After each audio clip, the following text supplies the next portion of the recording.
Hi everyone and welcome to the Sprinkler Problem, a problem-solving video by Alberta Whitlatch.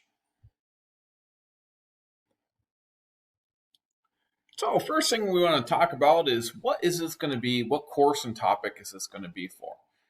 Next semester, so this fall, I'm going to be teaching geometry, which I'm very excited about. I've been wanting to teach geometry ever since starting teaching, and this is my first opportunity after some shuffling around and different teachers taking different courses in the math department. I had the opportunity to teach geometry, so I'm very excited about this. Now, the topic that this problem has to do with is concurrency of angle bisectors of a triangle, and specifically the incenter of a triangle. How I got to this topic is, as I just previously said, I have not taught geometry yet.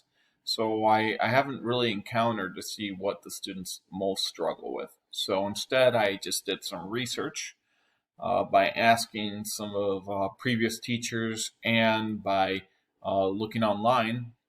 And one thing that came up is that these properties of triangles, like such as the incenter of a triangle, is something that students do struggle with. So I decided that I was going to look for a problem-solving, uh, a problem-solving activity that had to do with this.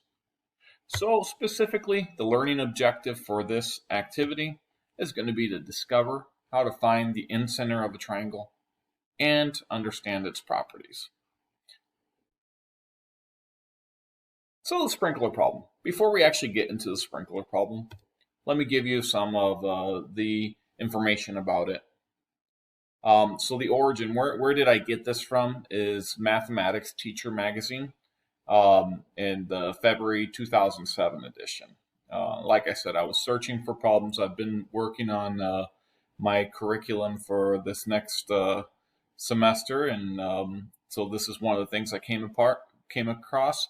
Um, and so I took it from here, and of course I adjusted it since it was written in 2007. It did need some adjustments, and I made some adjustments to both deal with distance learning and with newer technology.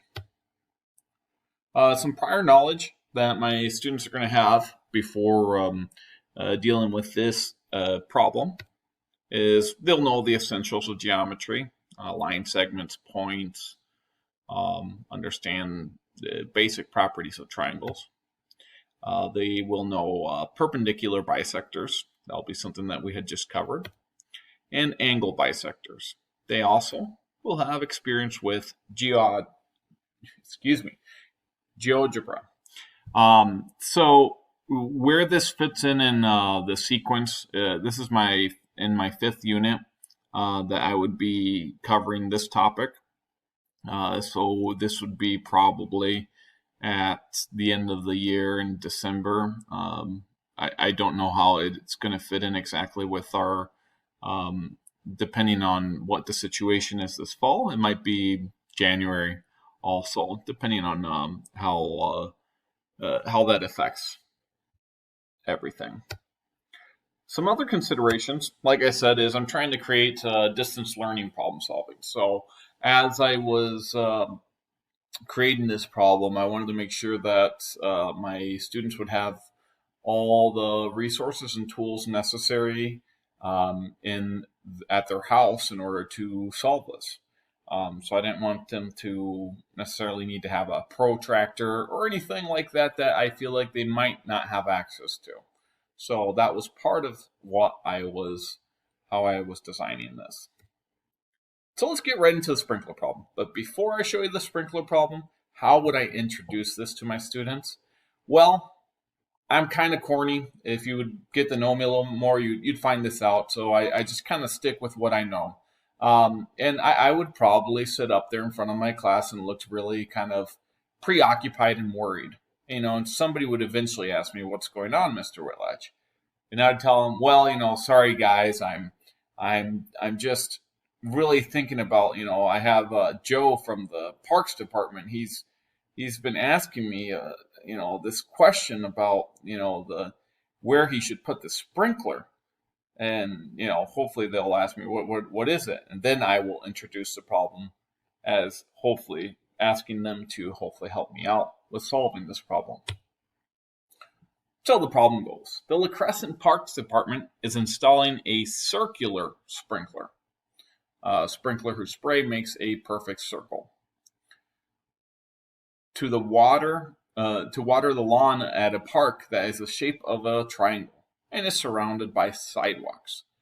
So the question is that the sprinkler should be placed so as much of the lawn possible, that to water as much of the lawn possible without spraying the sidewalks.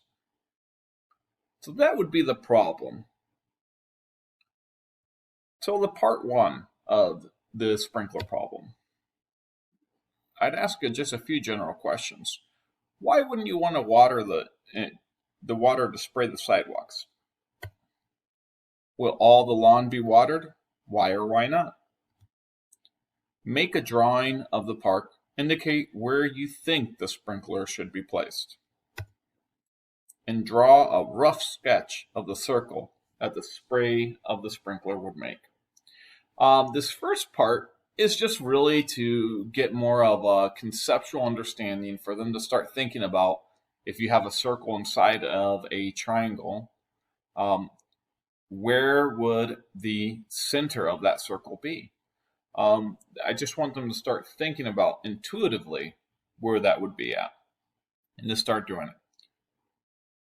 For part two, what I'm going to have them do is use GeoGebra to complete this part. If you're not familiar with GeoGebra, it's a free online calculator graphing utility that they can use. Great stuff for geometry in there that they can do. I've been investigating and trying out a bunch of stuff, as I expect that I'm going to be using this quite a bit this fall and probably next spring too. So for this part, they're going to be using GeoGebra to complete this part. So it's just a bunch of steps that they're going to be doing in order to construct the incenter of a triangle, which again, they don't know what the incenter is, but this is what they will be doing.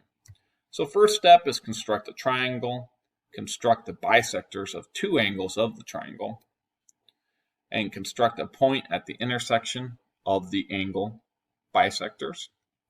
Construct a perpendicular line from which, from the point, one side of the triangle, from this point, so from the point that they just created in step 3 to the side of the triangle, and then construct an intersection of the perpendicular line and the side of the triangle.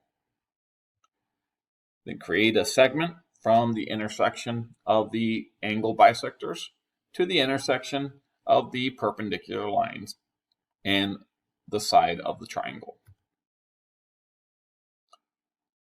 So using this intersection of the angle bisectors as the center and the line segment in part 10 of the radius, construct a circle. Locate the 3 points where the circle and the triangle intersect. Okay, so again, this part here is just constructing, it's just following through with some steps that they need to do in GeoGebra. Now, the important part is the reflection for part 2. So describe the relationship between the triangle and the circle, and move the vertices of the triangle to change the shape and size. Does this affect the relationship between the circles and the triangle? If the bisector of the third angle and the triangle were constructed, state the 2 points that would pass through. Explain how this construction could help you solve the worksheet problem, so the sprinkler problem there. The reflection part is where I'm trying to get them to start catch on to some of the properties of it, such that when you have a circle inscribed inside of a triangle, the it's going to be tangent. The circle where it's going to be touching is going to be tangent to the lines to the sides of the triangle. Trying to have them figure out some of these different properties where it's equal distant from the incenter, and all these things is what I'm trying to get them to find from this reflection. Again, this is all done before actually introducing formally what the incenter is and its properties.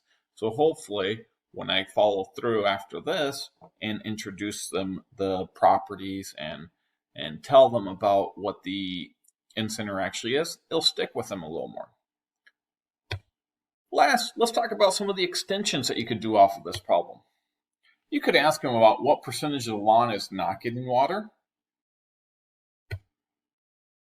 What type of triangular park would a circular sprinkler cover the most lawn? So just talking about different types of triangles. And what if this park were the shape of a square? These are some of the extensions that I've thought about using with this problem here. Well, thank you very much for watching my video. Feel free to leave any comments in here on anything that you thought. Thanks, and have a great day.